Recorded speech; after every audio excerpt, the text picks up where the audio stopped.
Good morning. It's Thursday, August 21st. This is Wake Up with KERA News, and I'm Andrew Garcia.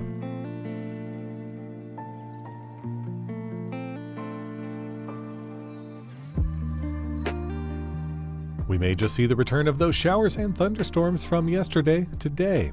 Temperatures are going to reach into the mid-90s or so. A federal judge temporarily blocked a Texas law requiring the Ten Commandments be posted in every public school classroom.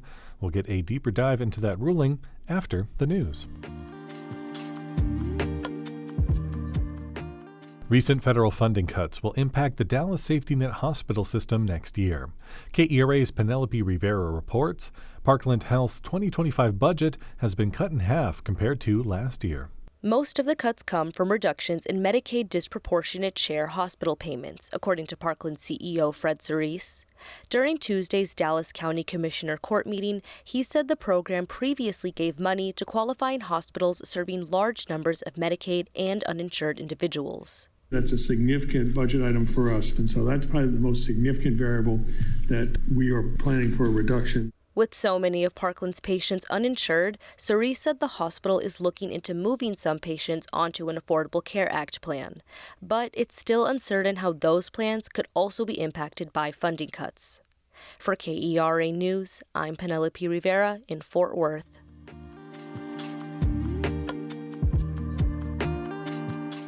The Dallas Museum of Art announced a new Eugene McDermott director yesterday. KERA's Zara Amechi reports. Brian Fariso will join the DMA with nearly 3 decades of experience and a deep commitment to community engagement.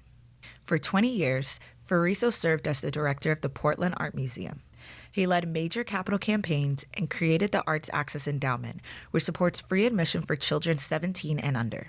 Being in the museum space is one of the greatest honors of my life because I think it's really a place of learning and passion and commitment to humanity. Brian Fariso will start his new role at the DMA on December 1st. For KERA News, I'm Zara Amici.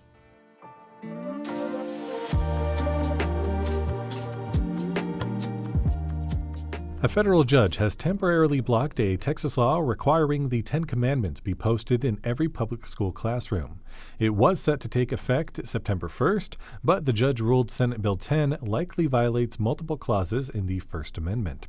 The Texas Standard's David Brown sat down with constitutional law professor Charles Rocky Rhodes about what the ruling means for the future of this law. Let's talk about today's decision. A federal judge in San Antonio, U.S. District Judge Fred Beery, a Clinton appointee, has temporarily halted that Texas law that would require public schools to post the Ten Commandments.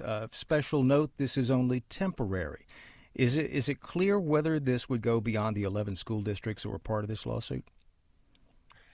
To be able to extend this ruling to other districts who were not part of the lawsuit, there's going to have to be subsequent suits. But these were some of the biggest and the largest school districts in the state. And I think it's pretty clear that this type of holding would be extended if further parents in those other districts brought similar suits. Now, just to be clear, what is it that the new Texas law requires public schools to do when it comes to the Ten Commandments? And we should note this is just a temporary injunction. This doesn't settle the underlying suit, right? Right. They have to post the Ten Commandments in the classroom.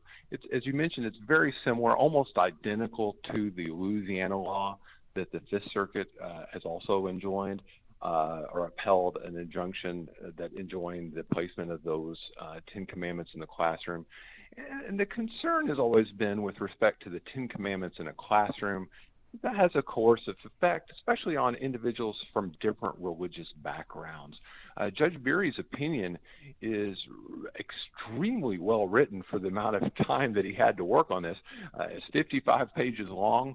He goes through a lot of the history of the founding with respect to religion, the use of the Ten Commandments in various government buildings and in schools and cases about it, and consistently brings up how you would feel if you were confronted or your child was confronted with a religious scripture that was against your particular beliefs.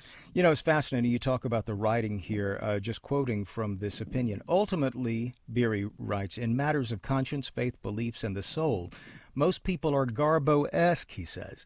They just want to be left alone, neither proselytized nor ostracized, including what occurs to their children in government-run schools. Now, I want to ask you about this because I just mentioned the Fifth Circuit, of which Texas is a part, already ruled on that Louisiana law. How did state attorneys try to distinguish what Texas was doing here? They really had a hard uphill battle, and I think they realized that their only hope here is taking this case to the United States Supreme Court, which has given indications that we are in a monumental shift in how the Supreme Court is interpreting Establishment Clause cases. And their real argument here was to try to say that these recent Supreme Court decisions have overturned the prior analysis that was used, and that therefore this law should be upheld. But they really didn't have a good way to distinguish the Louisiana law. In fact, Judge Beery mentioned the fact that, well, the differences seem to be that the Texas version of the Ten Commandments has to be a little bit bigger when it's in the classroom, and a few other things like that that were so minor that they obviously had no legal bearing or legal significance. That was David Brown from the Texas Standard, speaking with Professor Charles Rocky Rhodes.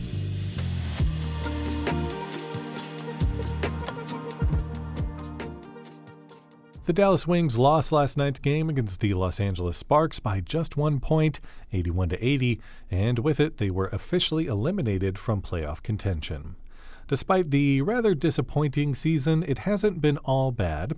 Paige Bueckers has been a really strong bright spot, scoring a rookie record 44 points last night and being a near lock for Rookie of the Year honors. They'll continue this season as they take on playoff hopeful Seattle Storm tomorrow night. Head to the Pocket Sandwich Theater and toss popcorn asteroids at the stage during the sci-fi satire Star Trip, A Tale of Two Captains. For more information and to find some other fun things to do, visit our Go See DFW calendar at kera.org/calendar.